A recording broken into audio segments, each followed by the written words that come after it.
Hey there. So I haven't been recording. I'm not really into this vlog stuff. I was at one point, but I don't know. I'm not a video editor kind of guy. Video editing is for the birds. So that's why I do these just real long one shot videos. Anyways, so to reiterate, this video is going to talk about mainly the weight loss aspect of weight loss and health aspect of my vlog for all one people that are watching. Thanks for hanging in there. So again, my name is Bronston. I am a Native American struggling with insulin resistance. Not quite the D word yet, but close. And then at the same time, I was getting a little overweight there, and so I wanted to change that. So this is the start of my weight loss journey. I've already kind of started like way back in probably like April, May of 2022. When I first started, according to my calculations, I got all the way up to 250 pounds. I was up to 250 pounds at one point. Like greater than 250 pounds. My pant size, my waist was 42. And so what I did was, again, me being, how do I say this? Medically and scientifically inclined, I did realize that the body can undergo a form of weight loss. And so there has to be a chemical reaction, right? Within every organism, there's a way of life. Now I'm all lost. It's a way to keep life going, not synthesis. I forgot the term, but it's what the body does to keep itself alive. Homeostasis is what I'm trying to say. And in that process, plants, they convert sunlight to glucose. And then glucose to energy. Well, maybe energy to glucose. But us as human beings, we cannot produce work by photosynthesis, and therefore we work by creating energy from glucose. Plants do it the other way around. And in that glucogenesis, well, not glucogenesis, but I guess I want to say glycolysis, essentially it's the breakdown of glucose and it turns it into energy.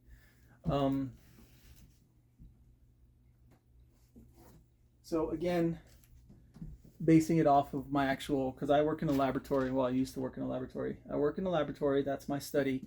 I'm a medical lab tech. And in that, you learn about diabetics and all that. Well, the interesting fact is, if you watch a lot of the weight loss videos, diabetics, one of the key symptoms is weight loss. So what's going on in their bodies is they developed insulin resistance. So their cells, they don't want glucose no more. In a way, they kind of got immune to it. Not really. The immune system has nothing to do with it. It's just that their cells, see, again, we burn glucose to make energy. But when someone's cells don't want glucose no more, they still need the energy. And our body has like several redundant backup systems. With that said, I am trying to tap into those redundant backup systems. So in a way, somehow, this adipose tissue, fat, it's not glucose, but it's something. It's adipose tissue. And what happens is if your body can chemically turn that into adipose tissue, well, then it stands to reason that your body can also chemically convert that back from adipose tissue to energy. And as a matter of fact, that's what it is. And that's why the keto diet is called such, because in the process of creating energy for your body creates ketones. Now, diabetics will know that if your body is high in ketones, you're going through ketosis and all this. And that's a different story, because their cells cannot utilize glucose. So while glucose is there, their body is tapping into that extra energy. And so they start burning their energy. Then if you get too far, what happens is it starts taking the proteins and all the chemical makeup of your bones, of your meat, your muscles, and it converts that into energy. And that's what a lot of times they talk about, burning muscle. Don't work too hard, you're burning muscle, you're producing lactic acid, yada yada yada. And it gets complicated, and a lot of weight loss and fitness coaches are going to really disagree with me, but the reality is, like I said, there's several redundant things of energy in your body. I'm just trying to tap into to the dissolving of adipose tissue. And remember, it's a chemical reaction, so it's really, really slow. How slow? Really slow. You could think of butter. Butter, it's saturated fat, and it might be unsaturated, don't fact check me. Anyway, what I'm trying to say is it's fat, but it gets solid at room temperature. So you put that piece of butter in a piece of pan, like a pan, and you turn up the heat. It's going to take forever to melt. Eventually it is going to melt, but it's still there. It's still going to be as an oil heated up in your pan. You're going to have to leave that pan on for a while for it to start smoking, burning up whatever little water and anything else that was in there that's degradable at those temperatures. But if you leave it in there, eventually it's going to start smoking, turning black and all that. Anyways, it takes a long time. Your body cannot create those type of temperatures. If your body gets over like 107, 108, you're in trouble, because your DNA starts to denature. And that's what, when you cook something, that's what happens. And that's why bacteria can't survive, because you hit it with such high amounts of energy that the DNA and all the cell structure, everything starts to denature. So if you get your body that hot, which by the way you can't, if you do, like I said, you're in trouble. You will produce too much energy to where your cells will start to break down, and that's what causes like mutations and but I digress. Anyways, so I'm undergoing the keto diet in order to stimulate ketosis, the production of well, I'm not trying to produce ketones. What I'm trying to do is dissolve this and, to lose weight. I'm trying to lose weight. And then, see, the thing is, a lot of people think is they do it for the cosmetics, oh, my double chin, my underarm tissue, my belly, my butt, whatever. But the reality is, what you see on the outside is also happening on the inside. You're going to have a fatty liver. If there's fat on the outside, there's going to be fat on the inside. You have, your brain's going to be on the internals, is going to be all clogged up. Your heart, you're going to be more susceptible to cardiac arrest and heart failure. And it's because, again, what you're seeing on the outside is also happening on the inside. Think of it. If you see a car sitting there and you're going to buy it and it's all rusted and everything, you open the door and it's all rusted on the inside, and you're like, there's a pretty good chance that all that rust is also happening on the inside of the engine and the transmission. And you're like, that's just something to think about. So, but anyways, that's the whole plan, is to get into ketosis and start converting slowly. Remember, it's a slow process to burn this butter in my arm. So what I'm planning to do is, after a lot of debate and a lot of research, your body, your intestines are the biggest organ in your body other than your skin. Don't quote me on that, but what I'm trying to say is your intestines are extremely important for the function and well-being of your body. Everything you eat, that's where it dissolves, and it takes what it needs. It takes all the vitamins up. But unfortunately, because our body it's designed to survive on nothing, it'll grab stuff that it doesn't need because it thinks it'll need it later. And that's why you get fat, you get cancer, you get like all kinds of blood diseases and stuff like that. It'll start hoarding stuff that you really don't need. Not really. It's kind of, you'll pee out. Like, see, if you take a lot of vitamins, you can not kill yourself from vitamins, like supplements, but your body will pee out most of it. It gets complicated. I digress. So the number one thing in your body is, not antibiotics, bacteria. There's a lot of flora inside of your intestines. Remember, they call it good bacteria, and which is true. So to stimulate the growth of good bacteria, I'm supplementing myself with nutritional yeast, and I'm also like doing probiotics and just whatever I see laying around. But one thing to stimulate.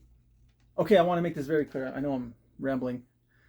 So I learned that insulin is the hormone that tells your body to store fat. Now your body has a checks and balances for everything. So if insulin tells your body to store fat, then there has to be a hormone that tells your body to let go of fat. And one of those, it's complicated, don't get into hormones. Hormones are a whole nother monster. One of the hormones that I've learned is the growth hormone. The growth hormone, what that does is, well, one of the things it does is it tells your body, okay, we need energy, release some of this, start metabolizing some of this adipose tissue and get the energy that's stored within there, because, and it does a bunch of other things, and insulin does a bunch of other things too, but one of the things it does is it tells the body to store. Growth hormone tells your body to get rid of, not to get rid of fat, but rather, we need energy. Where can I get energy? Oh, there's fat cells within the muscle.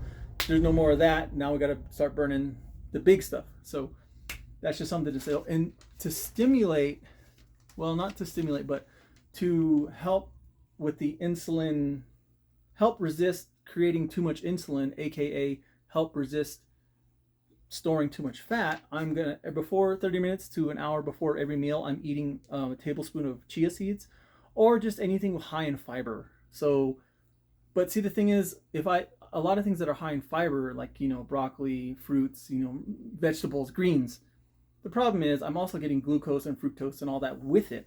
And that's going to stimulate other things, so to speak, in theory. I don't even know what I'm doing. But so one thing I know, that I can get fiber, just a lot of fiber without a lot of calories and glucose and a lot of stuff that'll stimulate, my appetite, are chia seeds.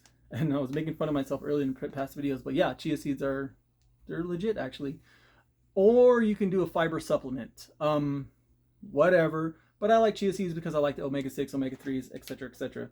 So I'm doing a tablespoon, or like that much of a shot glass, whatever, of chia seeds. Just, some chia seeds before I eat. And then eat my food. I try to eat my meats first. So like, say we're having steak dinner and like someone offers me soup and salad, you eat your proteins first. So you had your chia seeds, you had your protein, and then after that you can have all your glucose, like not glucose, all the vegetables and all the starchy foods, the potatoes, carrots, and all that. And then after that, you can mix in a tablespoon of apple cider vinegar into a drink, like preferably water, because that acid, it's going to eat at your dentin and not your melanin, but it's going to eat at the surface of your teeth. It's really extremely acidic. So it's apple cider vinegar. It's not really good, and it burns. I tried taking a whole shot of it yesterday, just like a shot of whiskey or whatever, and it burnt, and I was dying. I couldn't breathe, and the fumes, and yeah, so it's pretty rough. So mix it with something and then drink that. So chia seeds, meat first, starches, apple cider vinegar, during or after the meal, whatever. And then from there, they say that helps mitigate the insulin response from your body. See, because every time you eat something, even if you think about food, your brain will stimulate and it'll start turning on the gears to produce insulin. Insulin is your appetite, and it's all kinds of other hormones, and they're all linked, and it's really complicated. It's really complicated. And so anyway, so again, insulin, one of the things it does, it tells your body to hold energy. And we don't want that hormone doing that. What we want is as little insulin as possible. So right now my insulin levels are pretty low because I haven't been eating. So, another thing I've been doing. So I've started intermittent fasting. I only eat one meal a day. I've done it for about 3 days now, and it is fucking tough. I mean, come on, we grew up in America. I gotta have my Cheetos, my pickles, my fucking Big Macs. It's rough. It's rough. But this on my third day, I noticed that my appetite is going. Like, I'm not hungry. I'm sitting here. It's almost noon. I haven't had any breakfast. I had coffee. Now again, the creamer and then the monk fruit that I'm using still stimulates an insulin response, just not that much. One thing to look up is the glycemic index, or something index of the insulin response. So the certain foods are better to eat than some others. For example, it's better to eat a raspberry than to eat a peach. A peach will spike your insulin, not as much as, say, like a can of soda, but if you're trying to, there are some things that are better than others.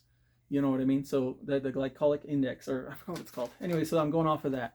I'm also fasting. I only eat 1 meal a day, and I'm doing the chia seeds, proteins first, veggies next, and then apple cider vinegar.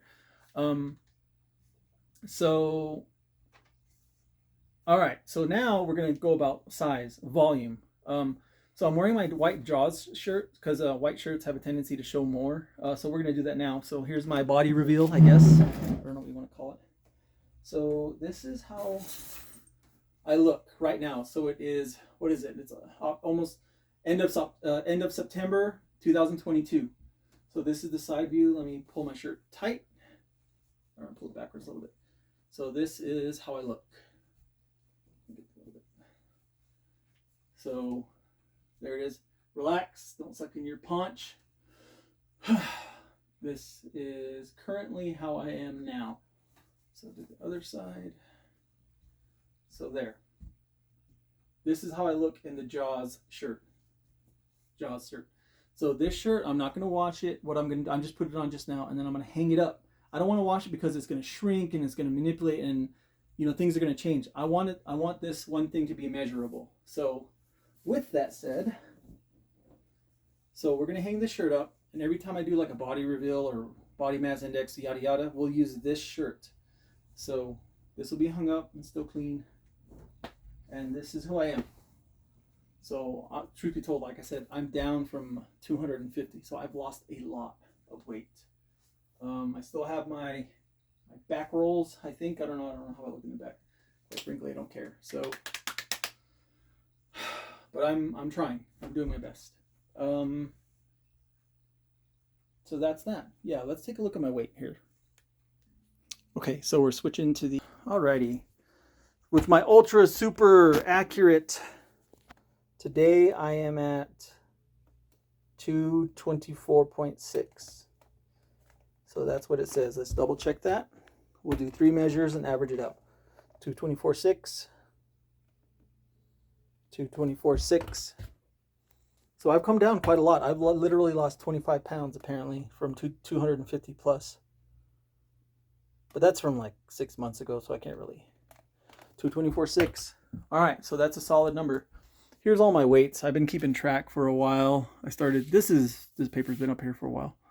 But the most recent one, I haven't wrote down the most recent one. But yeah, see, I seem to keep hovering around 224, 225. So that's the plateau. They call that the keto plateau. That's something that I need to work on. And that's why I'm starting to do intermittent fasting. I'm only eating 1 meal a day. Yeah. So that's it. This video is freaking 25 minutes of me rambling. That's all I got to say. I mean, here's hoping. Don't mind my hair. I need a haircut. I was getting ready to go get one. Whatever. Later.